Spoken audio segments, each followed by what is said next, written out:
세상을 지키는 거룩한 파수꾼입니다. 시작.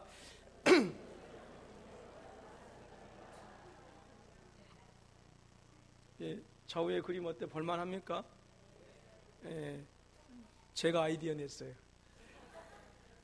물론 그리기는 우리 윤경수 집사님을 해서 우리 이정남 집사님 이렇게 또 수고해 주었습니다만은 어제 요즘은 뭐 크리스마스 캐럴을 거의 들을 수 없어서 그리고 또 이제 경제가 또 힘들고 어렵기 때문에 뭐 크리스마스 분위기가 전혀 안 납니다. 그렇다고 뭐 눈이 오는 것도 아니고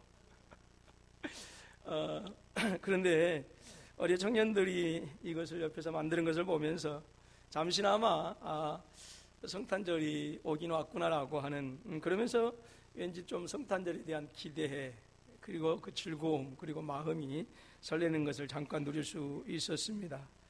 그런데 우리 주변에는 성탄절, 즉 크리스마스가 되어지고 연말이 되어지면 더 지독히 크리스마스가 더 추운 분들, 또 고통스러운 분들이 분명히 있다라고 하는 사실입니다.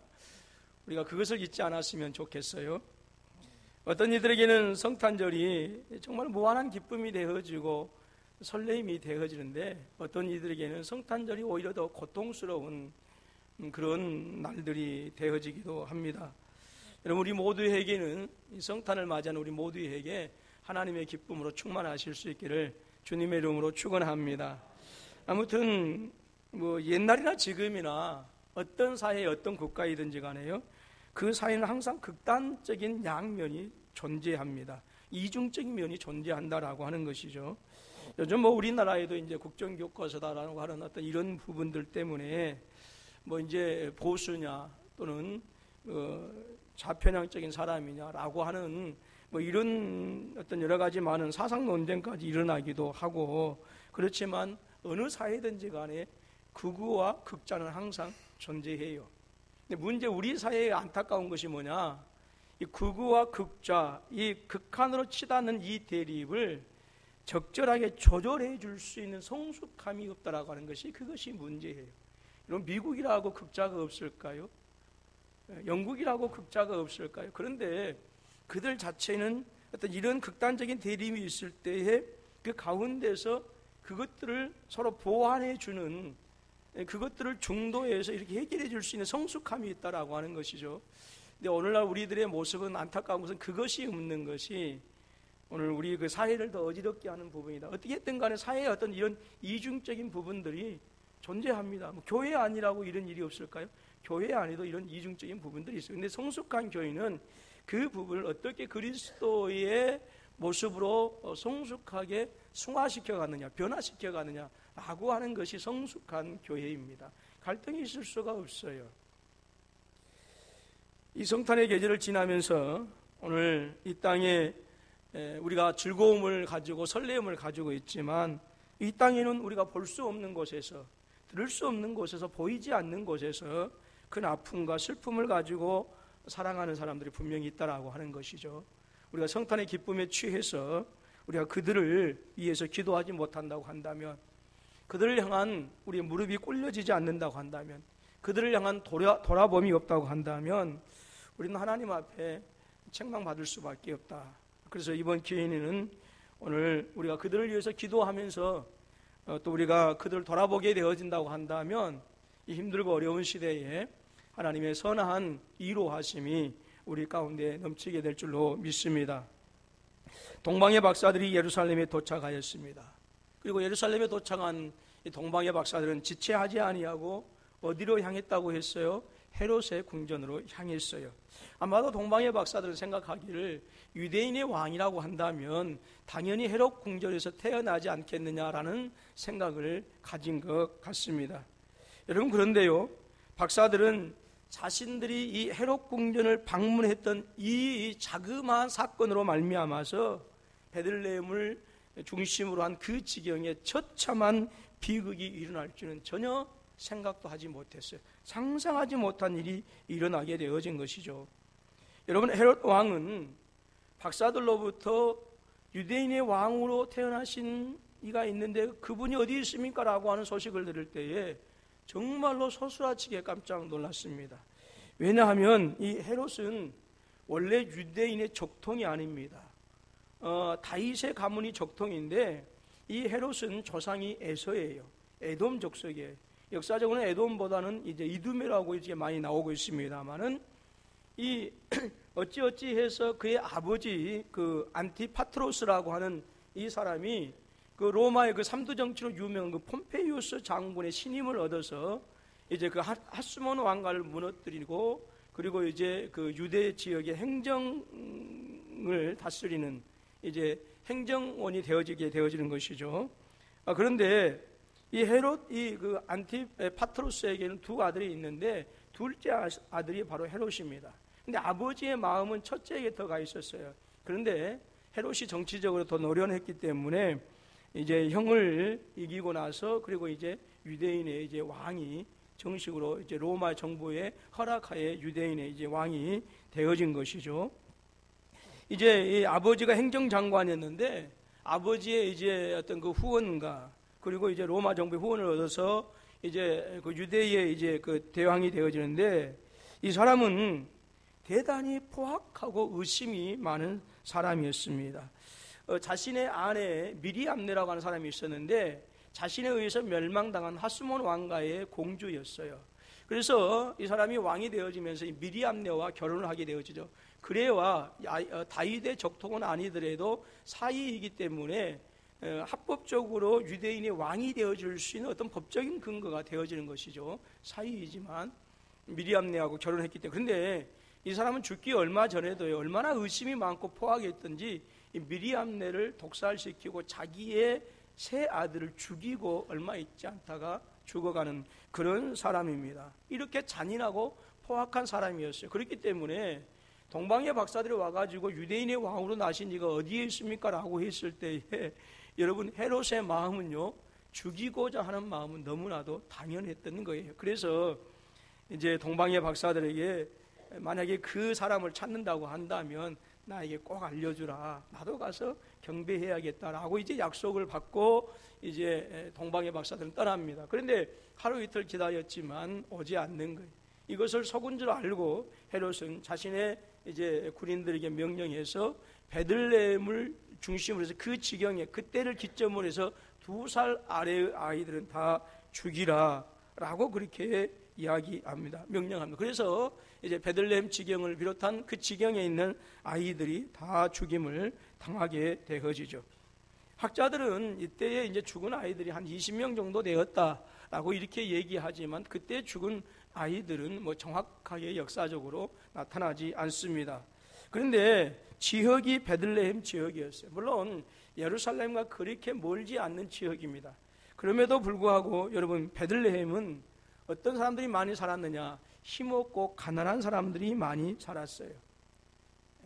돈 없고 백 없는 사람들이 많이 살았다라고 하는 것이죠. 그렇기 때문에 이 아이들의 죽은 아이들의 대부분은 힘없는 백성들의 아이들이었어요. 여러분, 죽은 자식을 자신의 가슴에 품고 통곡하고 아파하고 슬퍼하는 이 불쌍한 부모들의 심령을 오늘 본문의 성경에서 이렇게 증거합니다.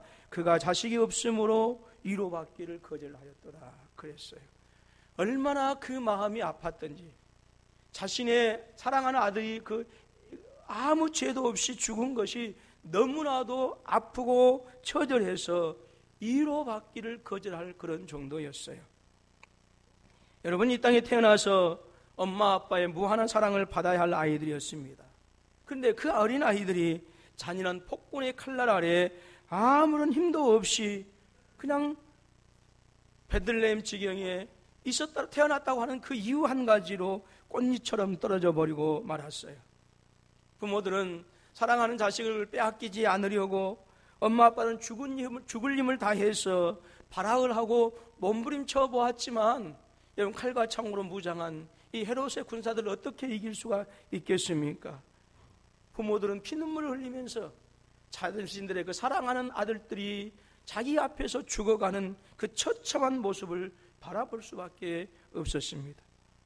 동방의 박사들은 자신들이 그토록 소원했던 만왕의 왕 아기 예수를 보고 황금과 유황과 몰약을 드리고 기쁨과 설레임으로 자신들의 고향으로 돌아갔습니다. 그러나 그들이 아무런 생각 없이 무심코 지나간 뒤에 베들레헴에는 처참한 피 흘림이 있었다라고 하는 얘기죠.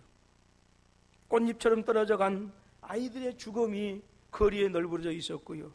그리고 그 아이들의 죽음으로 말미암아서 위로받기를 거절하는 슬픈 엄마 아빠들의 그 처절한 절규로 가득 채워지고 말았습니다.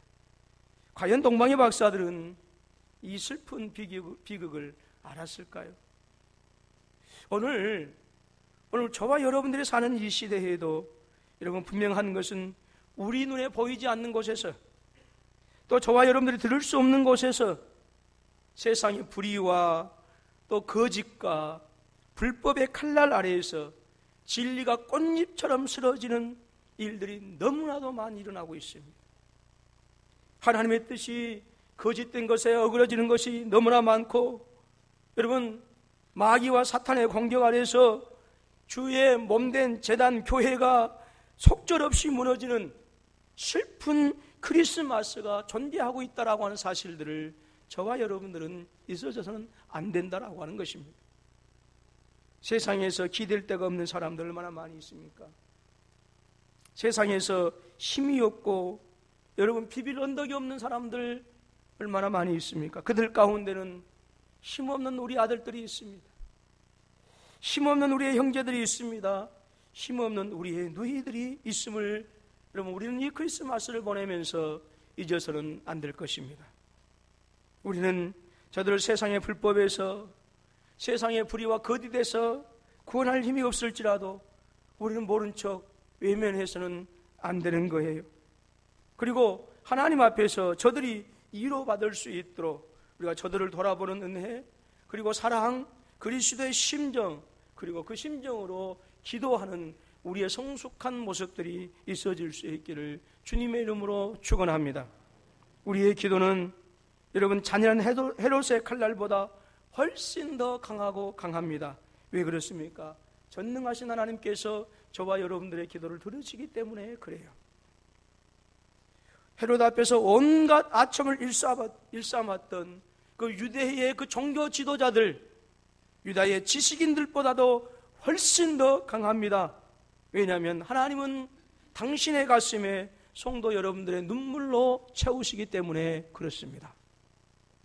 저와 여러분들의 무릎은 인정사정 없이 베들레헴 지경과 그 주변의 어린아이들을 죽였던 여러분 헤롯 왕의 군사들보다 훨씬 더 강하고 강합니다. 왜 그렇습니까? 만물을 말씀으로 창조하신 전능하신 하나님께서 우리의 대장이 되어주시고 우리를 위하여 싸우시고 우리의 방패가 되어주시기 때문에 그렇습니다. 이 시간에 정말 간절히 바라기는 오늘 저와 여러분들의 믿음이 사단의 휘두르는 칼날 아래에서 힘없이 죽어가는 슬픈 크리스마스가 되지 않기를 주님의 이름으로 축복합니다. 우리 안에 허락하신 예수 그리스도의 그 복음의 능력이 오늘 세상의 정욕과 탐심으로 말미암아 꽃잎처럼 쓰러져 버린 슬픈 크리스마스가 되지 않기를 주님의 이름으로 축원합니다.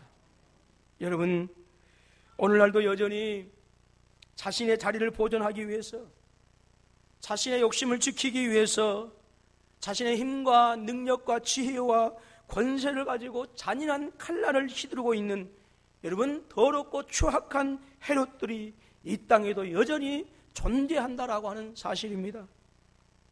여러분, 우리가 기도해야 되는 이유가 거기에 있습니다. 우리가 하나님 앞에 무릎을 꿇어야 하는 이유가 거기에 있습니다. 우리의 눈물을 하나님의 가슴에 채워야 할 이유가 바로 거기에 있습니다. 이 땅에 존재하는 헤롯들, 기댈 데도 없고 힘이 없는, 속절없이 그들이 휘두른 칼날에 죽어갈 수밖에 없는 우리의 자녀들, 우리의 이웃들, 우리의 형제들이 있기 때문에 그렇습니다. 교회를 무너뜨리기 위한 헤롯, 성도들의 믿음을 죽이기 위해서 여전히 의심하고 포악한 칼날을 휘두르는 헤롯, 진리를 무너뜨리기 위한 헤롯, 이 땅에 불의한 헤롯이 너무나도 많이 있다라고 하는 거예요. 교회 안에도 있습니다. 신학교 안에도 있습니다. 제가 어제 한 자매로부터 총신대 안에 어떤 장로님이 유실론적인 진화론을 가르친다라고 하는 얘기를 제가 들었습니다. 장로님이에요. 장로님. 유실론적인 진화론이 무엇이냐? 진화론과 창조론이 타협을 하는 거예요.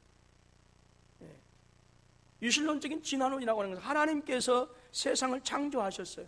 근데 그것이 진화되어져서 오늘날 우리의 모습이 되었다라고 하는 것이 유실론적인 진화론입니다. 그들은 성경의 영감선을 부정합니다. 하나님의 천지 창조를 부인합니다. 부정합니다.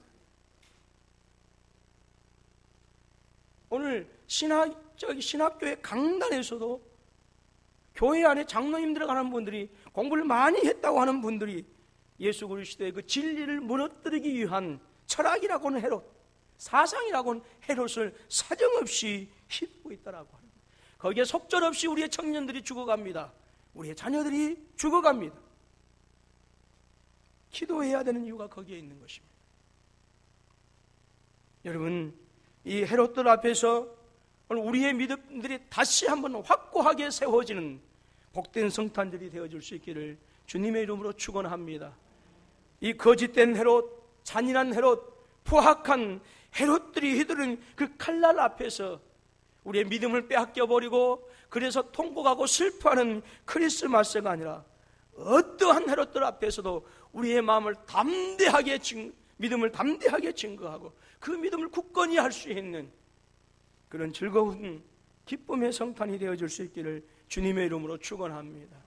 주님께서 당신의 모든 것을 포기하고 이 땅에 오신 그 크리스마스를 우리가 맞이하면서 우리 안에 있는 정욕과 우리 안에 있는 죄된 습성들로 말미암아서 여러분 그리스도의 진리가 무너져 버린다고 한다면 우리 안에 가득한 성령님의 그 거룩한 소욕을 우리가 뒤로 해버리고 육신의 소욕을 따라가 버린다고 한다면 우리에게도 슬픈 크리스마스가 되어질 수밖에 없는 것이고 주님에게도 슬픈 성탄절이 되어줄 수밖에 없는 것입니다. 우리가 또 성탄절의 기쁨에 겨워서 설레임에 취해서 세상의 아픔을 돌아보지 못한다고 한다면 이로받기를 거절하고 있는 세상의 불쌍한 영혼들을 그들의 소리를 듣지 못하고 그들의 모습을 우리가 보지 못한다고 한다면 어쩌면 우리는 기쁨과 즐거움의 설레임으로 예수님 만나고 자신의 고향으로 돌아버린 동방의 박사들과 똑같은 모습들일 것입니다. 비록 우리가 세상의 모든 문제를 해결해 줄 수 없음에도 불구하고 우리는 전능하신 하나님이 계십니다. 우리는 세상의 모든 눈물을 닦아줄 수 없음에도 불구하고 우리에게는 영원하신 하나님이 계십니다. 우리가 살다 보면 우리에게도 아픔이 있습니다. 우리에게도 고통이 있습니다. 그러나 우리는 예수 그리스도로 말미암아서 저 영원한 천국의 부유함을 소유하는 행복한 사람들입니다. 이 행복에 취해서 세상을 외면하지 마시고 세상을 돌아보면서 크리스마스가 슬픔이 되어주고 있는 그들의 눈물을 닦아줄 수 있는 성숙한 성도들, 성숙한 교회, 그들의 아픔을 다듬어줄 수 있는 그들의 울먹임으로 흔들리고 있는 그들의 등을 쓰다듬어 줄 수 있는 우리 모두가 되어져서 세상의 사람들이 슬픔의 크리스마스가 아니라 기쁨의 성탄이 되는 그러한 날까지 우리 모두가 정말 아름다운 모습으로 헌신하시고 기도하시고 세상을 돌아보는 복된 은혜가 저와 여러분 가운데 함께 하실 수 있기를 주님의 이름으로 축원합니다. 기도하겠습니다. 하나님